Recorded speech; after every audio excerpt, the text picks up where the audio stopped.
Now, I'll tell you what happened in this regard with Ukraine in 2008, although it's being discussed. I'm not going to open a secret to you, say anything new.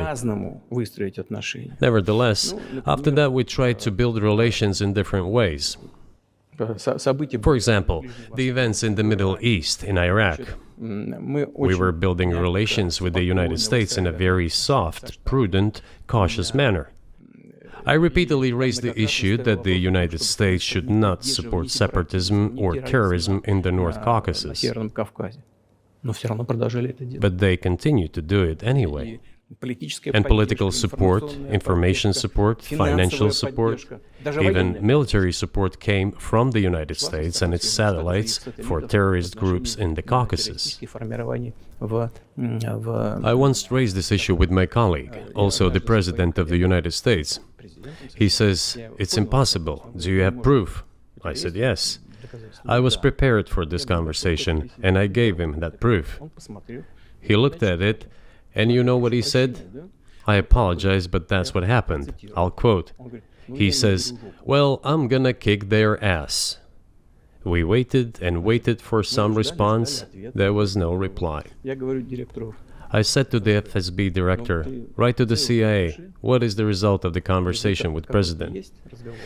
He wrote once, twice, and then we got a reply. We have the answer in the archive.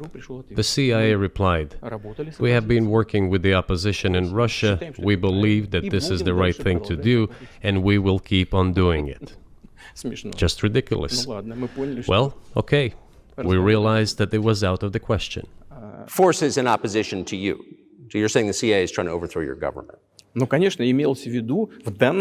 course, they meant in that particular case the separatists, the terrorists who fought with us in the Caucasus. That's who they called the opposition. This is the second point. The third moment is a very important one.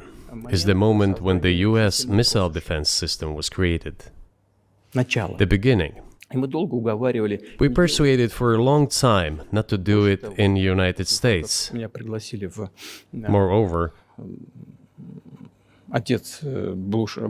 after was invited by Bush Jr.'s father, Bush Sr., to visit his place on the ocean, I had a very serious conversation with President Bush and his team. I proposed that the United States, Russia, and Europe jointly create a missile defense system that, we believe, if created unilaterally, threatens our security, despite the fact that the United States officially said that it was being created against missile threats from Iran. That was the justification for the deployment of the missile defense system. I suggested working together, Russia, the United States, and Europe. They said it was very interesting. They asked me, "Are you serious?" I said, "Absolutely." Let me ask, what year was this? I don't remember. It is easy to find out on the internet when I was in the USA at the invitation of Bush Sr. It is even easier to learn from someone I'm going to tell you about. I was told it was very interesting. I said, just imagine if we could tackle such a global strategic security challenge together. The world will change. We'll probably have disputes, probably economic and even political ones, but we could drastically change the situation in the world. He says yes, and asks, "Are you serious?" I said, "Of course. We need to think about it," I'm told. I said, "Go ahead, please." Then Secretary of Defense Gates, former Director of CIA, and Secretary of State Rice came in here, in this cabinet, right here at this table. They sat on this table. Me, the Foreign Minister, the Russian Defense Minister on that side. They said to me, "Yes, we have thought about it. We agree." I said, "Thank God, great, but with some exceptions."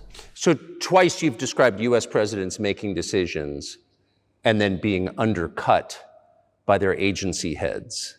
So it sounds like you're describing a system that's not run by the people who are elected, in your telling. That's right.